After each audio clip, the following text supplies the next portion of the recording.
Hello साथियों, मैं हूं प्रदीप गुप्ता और आज हम देखने जा रहे हैं कंपाउंड इंटरेस्ट यानी कि चक्रवृद्धि ब्याज पार्ट 4। 15 तक क्वेश्चन हो गया था। आज हम देखने वाले हैं 16 नंबर क्वेश्चन से। देखिए यहाँ पे 16,000 रुपये नहीं 10,000 रुपये का 2 साल का CI ज्ञात कीजिए यदि ब्याज CI यदि चक्रवृद्धि ब्याज की दर 4% वार्षिक हो जबकि ब्याज अर्धवार्षिक लिया जाता हो। ठीक है, 16 नंबर क्वेश्चन है, इसको देख लेंगे।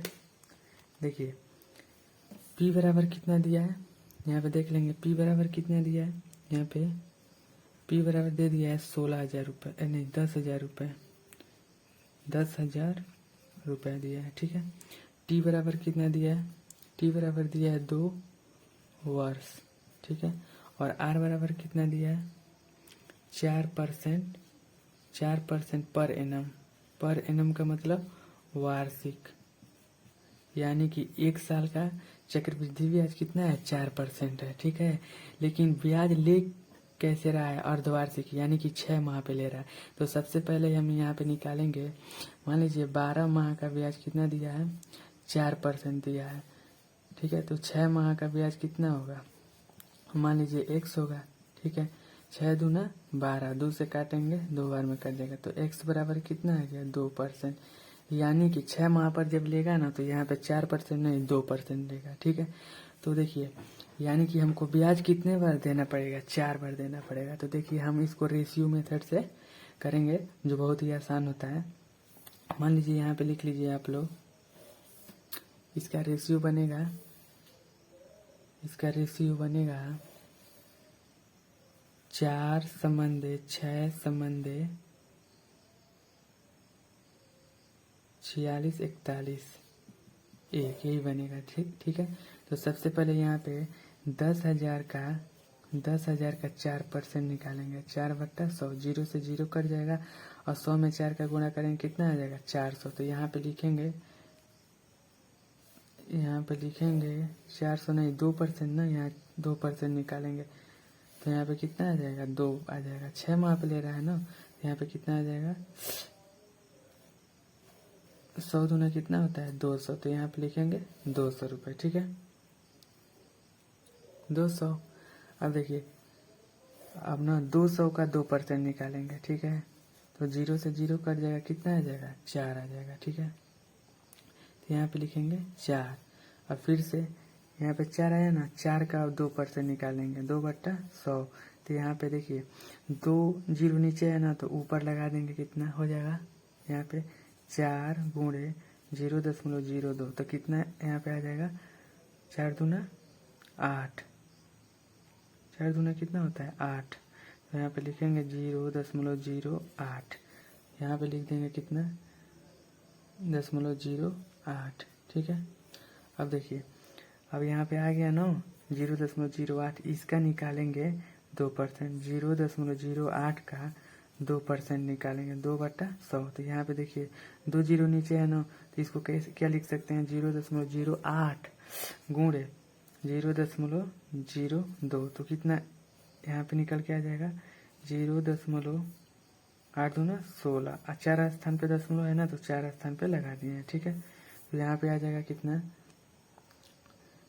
0.0016 आ जाएगा। ठीक है, अब इसको ऐसे कर लेंगे और देखिए 200 का गुणा 4 में करेंगे कितना आ जाएगा 800 आ जाएगा प्लस। अब देखिए 6 चौको कितना होता है 24 होता है प्लस, इसका गुणा करेंगे तो 0.8 चौको कितना होता है 32 होता है।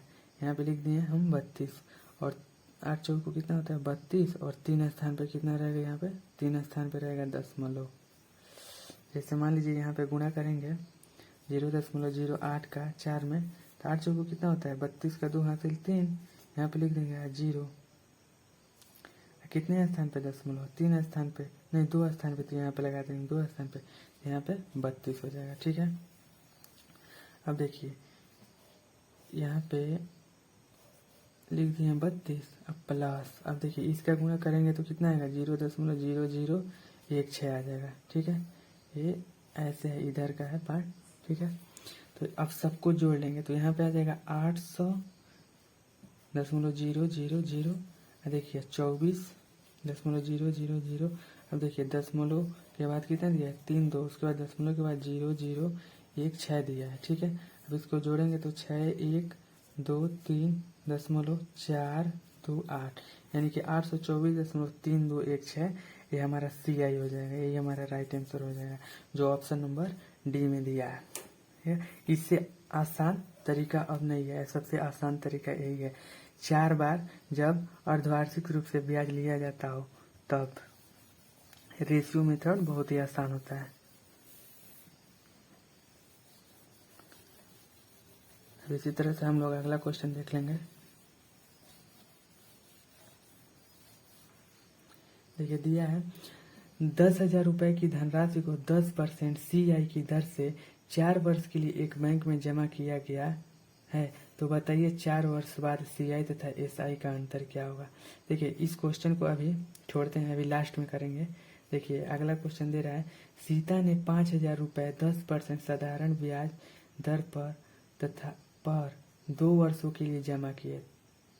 तदनुसार यदि सीता को अर्धवार्षिक आधार पर CI यानी कि चक्रवृद्धि ब्याज मिले तो उसे अपने खाते में कितनी राशि ज्यादा मिल जाएगी।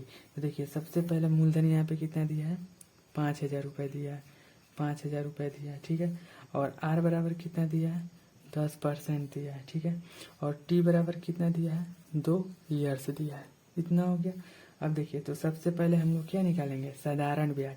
तो सिंपल इंटरेस्ट बराबर क्या होता है सिंपल इंटरेस्ट, यानी कि साधारण ब्याज बराबर होता है मूलधन गुणे दर गुणे समय, और बट्टे में क्या होता है 100, 0 से 0 कट जाएगा तो SI हमारा क्या कितना निकले के आएगा। देखिए 50 गुणे 10 गुणे 2, यहाँ पे कितना आ जाएगा 1,000 हमारा आ जाएगा साधारण ब्याज 1,000 रुपये आ जाएगा। अब ये बोल रहा है तदनुसार सीता को अर्धवार्षिक आधार पर CI मिले तो उसे अपने खाते में कितनी राशि ज्यादा मिल जाएगी। यानी कि बोल रहा है कि अर्धवार्षिक जो ब्याज है ना अर्धवार्षिक लिया जा रहा है। ठीक है, यानी कि मान लीजिए अब यहाँ से ये अलग है। ठीक है, ये साधारण ब्याज पे आया है, साधारण ब्याज निकाल के आया। अब हमको क्या निकालना है चक्रवृद्धि ब्याज निकालना है, लेकिन ब्याज कैसे ले रहा है अर्धवार्षिक, यानी कि 12 माह का ब्याज कितना है 10% है, तो 6 माह का ब्याज मान लीजिए X%। ठीक है, देखिए 6 दूना 12 2 पच्चे 10, यानी कि X बराबर कितना आ गया 5% आ गया। ठीक है, तो यहाँ पे T बराबर कितना है 2 ईयर्स, तो 1 वर्ष में कितने माह 6 माह। ठीक है, तो 2 वर्ष में 6 माह कितनी बार आएंगे 4 माह, 4 बार आएगा ना 6 माह 6 माह 6 माह 6 माह। हाँ, तो यहाँ पे देखिए उसका निकालेंगे, कैसे निकालेंगे यहाँ पे देखिए रेशियो मेथड से निकालेंगे 4 रेशियो 6 रेशियो 4 रेशियो 1। ठीक है, ये निकालेंगे तो देखिए सबसे पहले 5,000 का कितना %, इसको मिटा देते हैं, इसको इरेज कर देते हैं क्योंकि यहाँ पे जगह नहीं है। देखिए 5,000 का पहले निकालेंगे कितना कितना यहाँ पे निकाले थे 5% ना, छमाही अर्धवार्षिक रूप से ब्याज ले रहा है तो 5/100, 0 से 0 कट जाएगा। यहाँ पे कितना आ गया 2 5 पच्चे 25, 200 5 पच्चे 25 और 1 0 250 रुपये, यहाँ पे लिख देंगे 250 रुपये। ठीक है, अब 250 का 5% निकालेंगे 5/100, 0 से 0 कट जाएगा, 5 दूना 10 और 2 से इसको काटेंगे 12.5 आएगा, यहाँ पे लिखेंगे 12.5। ठीक है, अब देखिए 12.5 का 5% निकालेंगे 5/100, तो यहाँ पे देखिए 2 स्थान तक 0 तो 12.5 गुणे 0.05 लिख देंगे और इसका गुणा कर देंगे तो कितना हो जाएगा 5 पच्चे 25 के 5 हासिल 2, 12 पच्चे 60 2 62। ठीक है, इतना आ जाएगा। तो यहाँ पे कितने स्थान पे दशमलव है 2 और 3, तो 3 स्थान पे यहाँ पे दशमलव लगा देंगे। ठीक है, तो यहाँ पे लिख देंगे 0.625। अब देखिए अब इतना का निकालेंगे, जितना आया है इतने का अब निकालेंगे कितना 5%, तो 5 कितना हो जाएगा 100। ठीक है, तो 0.625 गुणे 0.05, अब इसका गुणा कर देंगे तो 5 पच्चे कितना होता है 25, हासिल कितना होएगा 2, और 5 दूना 10, 2 12, 2 हासिल 1, 5 6 30, 1 31, और कितने स्थान पे दशमलव 5 स्थान पे दशमलव, तो यहाँ पे लगा देंगे 5 स्थान पे दशमलव। ठीक है, तो यहाँ पे लिखेंगे 0.315। अब इसको जोड़ देंगे, अब इसको गुणा करेंगे। देखिए तो 250 का गुणा 4 में करेंगे कितना आएगा 1000 आएगा। ठीक है, इसका गुणा इसमें करेंगे तो कितना आएगा, देखिए डायरेक्ट जोड़ देते हैं। 250 का गुणा 4 में करेंगे कितना होगा 1000 रुपये होगा। ठीक है, दशमलव आगे 0 लगा लेते हैं। ठीक है, और देखिए 12.5 का गुणा इसमें करेंगे तो कितना आएगा 12.5 का गुणा 6 में, 6 5 30 की 0 हासिल 3, 12 6 के 72 3 75, इतना आएगा। दशमलव यहाँ पे लगा दिए तो अब 75 आया है ना, तो यहाँ पे 75 जोड़ लेंगे। ठीक है, अब इसको जोड़ेंगे 4 5 20 का कितना होता है, यहाँ पे देखिए गुणा कर लेते हैं। 0.625 का गुणा 4 में करेंगे तो 4 5 20 के 0 हासिल 2, 4 2 8 2 10 के 0 हासिल 1, 4 6 के 24 1 25, दशमलव 3 स्थान पे है तो यहाँ पे लगा देंगे इतना। हो गया ना, तो यहाँ पे इसको जोड़ लेंगे। 2 दशमलव कितना आया था 4, कितना आया था 4 5 20 के 0 हासिल 2, 4 2 8 10 के 0 हासिल 1, 4 5 20 के 0 हासिल 2, 4 2 8 10 के 0 हासिल 1, 4 24 25। ठीक है, यानी कि 2.500 इसको लिख सकते हैं। तो यहाँ पे 2.500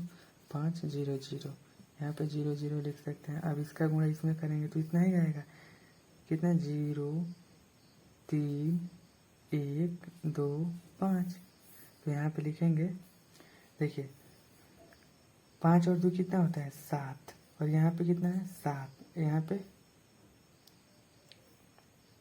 कितना आएगा 0 1, और यहाँ पे 2 स्थान तक लिख लेते हैं तो 3 और 5 3, इतना ही लिख लेते हैं। ठीक है, 5 लिख के यहाँ पे डायरेक्ट 0 लिख लीजिए। ठीक है, 2 स्थान तक। अब देखिए यहाँ पे साधारण ब्याज कितना आया था 1000 रुपये, और यहाँ पे कंपाउंड इंटरेस्ट यानी कि चक्रवृद्धि ब्याज कितना आ गया 1077.50। तो इससे ये कितना अधिक है 77 रुपये अधिक है। ये कितना आया है 1000 रुपये आया है, और ये कितना आया है 1077.50। तो कितना रुपये ज्यादा मिला है इसको, तो यहाँ पे 1077 में से 1000 घटाएंगे तो कितना आएगा हमारा, आ जाएगा आंसर यहाँ पे 77.50। यही हमारा आंसर हो जाएगा। ठीक है, ये जो गोले में किए हैं ये आंसर है। 1077.50 में से 1000 रुपये घटाएंगे तो 77.50 आएगा। यही हमारा आंसर हो जाएगा। इससे कितना अधिक है, CI से SI, SI साधारण ब्याज 1000 रुपये, चक्रवृद्धि ब्याज 1077 रुपये है, तो कितना इसको इससे अधिक मिला है 77 रुपये मिला है। तो यही हमारा राइट आंसर हो जाएगा। ठीक है, इसी तरह से अब हम लोग 19 नंबर क्वेश्चन देख लेंगे।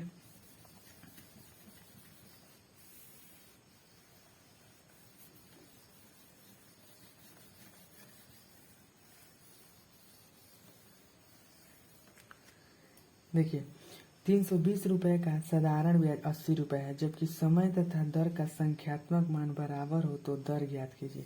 देखिए P बराबर कितना दिया है, यहाँ पे देख लेंगे। P बराबर कितना दिया है 320 रुपये। ठीक है, और SI यानी कि साधारण ब्याज कितना दिया है 80 रुपये दिया है। अतः समय तथा दर का संख्यात्मक मान बराबर है, यानी कि T बराबर R, ये दोनों क्या है बराबर है। जितना T का मान होगा उतना ही R का मान होगा। ठीक है, तो दर ज्ञात कीजिए।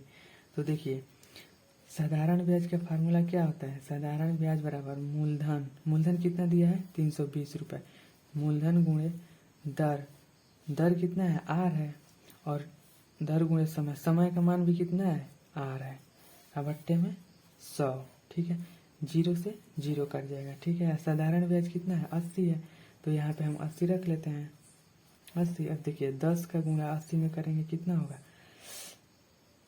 800 बराबर यहाँ पे कितना होगा 32 गुणे R स्क्वायर। ठीक है, तो R स्क्वायर बराबर यहाँ पे आ जाएगा 800/32। 4 से काटेंगे कितना 4 दूना 8 200 बट्टा 4 बट्टे 32। अब इसको काटेंगे 8 दूना 16 8 5 40, यानी कि आर स्क्वायर बराबर कितना आ गया 25। तो आर का मान यहाँ पे कितना आ जाएगा 5%।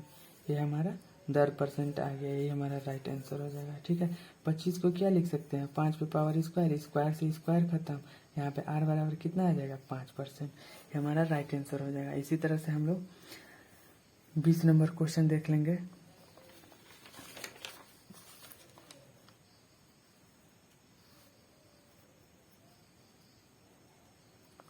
बीस नंबर क्वेश्चन बोल रहा है P% वार्षिक साधारण ब्याज की दर से। इसमें कुछ क्वेश्चन साधारण ब्याज का आ गया है, यानी कि सिंपल इंटरेस्ट का, उसको भी देख लेते हैं। थोड़ा सा मिक्स हो गया है। यहाँ पे देखिए 20 नंबर क्वेश्चन कह रहे हैं P% वार्षिक साधारण ब्याज की दर से, यानी कि आर बराबर कितना दे दिया है P%। ठीक है, साधारण ब्याज की दर से P वर्ष का, T बराबर कितना दिया है P वर्ष दिया है। ठीक है, और साधारण ब्याज कितना है SI कितना दे दिया है P रुपए दे दिया है। ठीक है, तो धनराशि यानी कि P का मान पूछा है, P का मान लीजिए X रुपए है। ठीक है, तो साधारण ब्याज बराबर फार्मूला होता है मूलधन। तो मूलधन कितना दिया है X, मान लीजिए मूलधन X है, मूलधन गुणे दर कितना है P, मूलधन गुणे दर गुणे समय, समय कितना है P अपान में 100 बराबर साधारण ब्याज का मान कितना दिया है P। ठीक है, डायरेक्ट फार्मूला लगाएं। अब देखिए P से P कट जाएगा। ठीक है, तो यहाँ पे X गुणे P, अब ये 100 इधर भाग से इधर जाएगा तो गुणा से हो जाएगा, तो 100 यहाँ पे एक बचा है ना, 100 हो जाएगा। अब देखिए X का मान यहाँ पे निकालेंगे तो 100 बट्टे में P, यानी कि हमारा मूलधन क्या है, मूलधन X माने थे, मूलधन क्या माने थे X माने थे, प्रिंसिपल X माने थे, तो X का मान कितना आ गया 100/100, जो ऑप्शन नंबर सी में दिया है, ये हमारा आंसर हो जाएगा। ठीक है, अब इसी तरह से हम लोग 21 नंबर क्वेश्चन देख लेंगे। 21 नंबर क्वेश्चन कह रहे हैं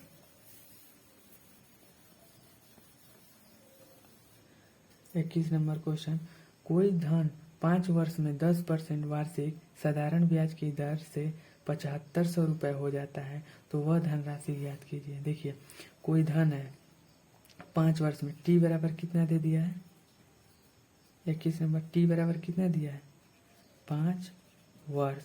ठीक है, R बराबर कितना दिया है 10% दिया है। ठीक है, और 7500 रुपये हो जाता है, यानी कि अमाउंट कितना दिया है 7500 रुपये दिया है। ठीक है, तो R का मान यहाँ पे देखिए, हम लोग R दिया रहेगा ना तो इसी से क्वेश्चन सॉल्व कर लेंगे। R बराबर कितना दिया है 10%, और 10% का फ्रैक्शन वैल्यू कितना होता है 10 बट्टे में 100, 0 से 0 कट गया, यानी कि कितना आ गया 1/10। तो ये क्या है मूलधन है और ये क्या है ब्याज है।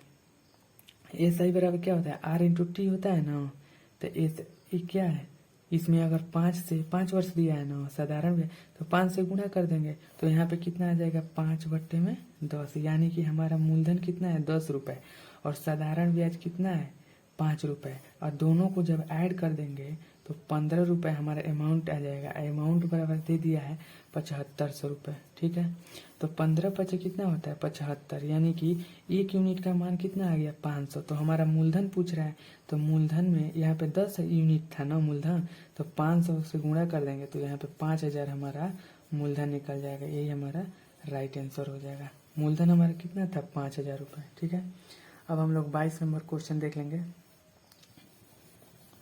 थोड़ा सा यहाँ पे तेज करने की कोशिश कर रहे हैं, आप लोग समझ जाइएगा। और जो वीडियो इसमें है पार्ट 1, पार्ट 2, पार्ट 3 वो भी देख लीजिएगा, क्योंकि इससे ज़्यादा समझ में आपको आएगा। देखिए 22 नंबर क्वेश्चन कह रहा है 3000 रुपये की धनराशि पर 6 से 1/4% वार्षिक साधारण ब्याज की दर से 5 फरवरी 2005 से 18 अप्रैल 2005 तक की SI ज्ञात कीजिए। देखिए P बराबर कितना दिया है 22 नंबर, P बराबर दे दिया है 3000 रुपये, 3000 रुपये। ठीक है, और R बराबर कितना दिया है 6 से 1/4%, इसको क्या लिख सकते हैं 4 6 के 24 1 25/4% लिख सकते हैं। ठीक है, अब देखिए T बराबर दे दिया है, T बराबर 5 फरवरी से 18 अप्रैल 2005 तक का टाइम दे दिया है, ठीक है। तो देखिए 5 फरवरी से 18 अप्रैल 2005 तक का समय क्या होगा। 5 फरवरी से 5 फरवरी, यहाँ पे 5 फरवरी 2005 रहेगा, आगे 2005। 5 फरवरी 2005 से 18 अप्रैल 2005 तक का समय क्या होगा। देखो 5 फरवरी तो निकल गया, तो आगे कितना बचेगा 24। इस महीने में कितना दिन बचा है 24, तो 24 प्लस उसके बाद क्या आ जाएगा, फरवरी के बाद मार्च आता है जो 31 का होता है, ठीक है।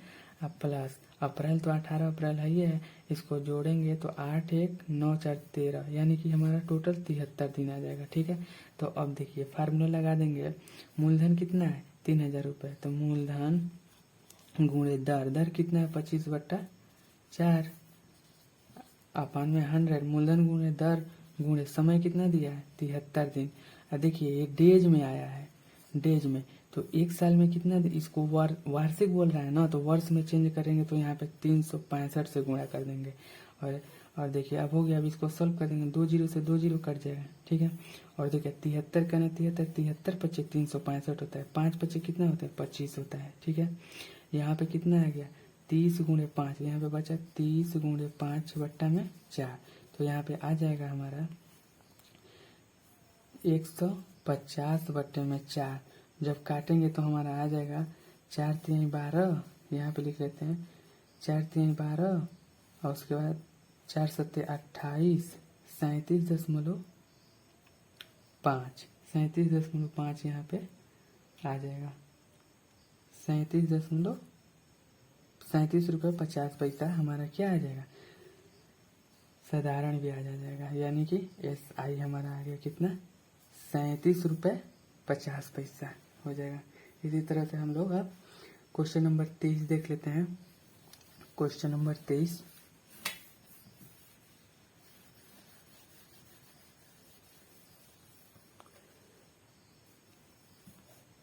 क्वेश्चन नंबर 23 देख लेंगे। किसी राशि पर साधारण ब्याज मूलधन का 1/16 हो जाता है, यदि समय और दर संख्यात्मक रूप से समान हो तो दर परसेंट क्या होगा। देखिए किसी कोई राशि है, इस पर साधारण ब्याज मूलधन का 1/16 हो जाती है, साधारण ब्याज मूलधन का साधारण ब्याज मूलधन का 1/16 हो जाती है, यानी कि P का मान कितना है 16 और साधारण ब्याज का मान कितना है 1 है। और यहाँ पे दे दिया समय और दर का संख्यात्मक मान क्या है बराबर है, समय जितना टाइम, समय तथा दर का मान क्या है बराबर है, ठीक है। तो यहाँ पे एक फार्मूला होता है, जब समय और दर का संख्यात्मक मान बराबर हो तो यहाँ पे R% बराबर होता है रूट में SI गुणे 100/P, ठीक है। तो R% बराबर हो जाएगा, SI कितना है 1 गुणे 100/P का मान कितना है 16, तो R% बराबर यहाँ पे आ जाएगा 100/16। तो यहाँ पे R का मान जब निकालेंगे, R% का मान, तो यहाँ पे 100 का वर्गमूल क्या होता है 10 होता है, और 16 का वर्गमूल क्या होता है 4 होता है। काटेंगे तो यहाँ पे कितना आ जाएगा 2.5%, तो ये हमारा राइट आंसर हो जाएगा, ठीक है। इसी तरह से अब हम लोग 24 नंबर क्वेश्चन देख लेंगे।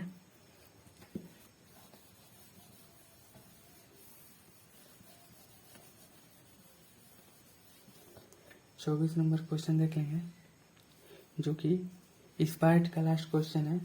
यदि किसी राशि का साधारण ब्याज उसके मूलधन के बराबर है तथा समय प्रति वर्ष दर प्रतिशत के बराबर हो तो दर प्रतिशत ज्ञात कीजिए। देखिए इसमें भी वही बोल रहा है, साधारण ब्याज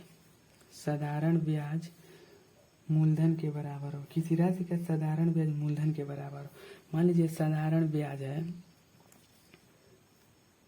साधारण ब्याज मूलधन के बराबर है, यानी कि मूलधन हमारा मान लीजिए, मूलधन हमारा कितना है, मूलधन मान लीजिए हमारा x है, तो मूलधन के बराबर ही क्या बोल रहा है साधारण ब्याज बोल रहा है, यानी कि साधारण ब्याज इसके बराबर है, ठीक है।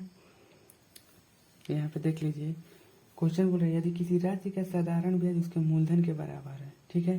तो अगर मान लीजिए मूलधन मान लीजिए हमारा x रुपए है, तो बोल रहा है ना कि इसका जो साधारण ब्याज है मूलधन के बराबर है, यानी कि साधारण ब्याज का मान भी कितना दे दिया है, साधारण ब्याज का मान भी कितना दे दिया है x रुपए दे दिया है, ठीक है। अब आगे बोल रहा है तथा समय प्रतिवर्ष दर प्रतिशत के बराबर है, यानी कि आर का मान टी, यानी जितना आर है उतना ही टी है। आर और टी क्या है, आपस में बराबर है। इसका मान मान लीजिए, इसका मान मान लीजिए,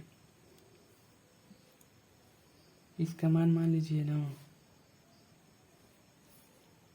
कैपिटल आर मान लीजिए, ठीक है।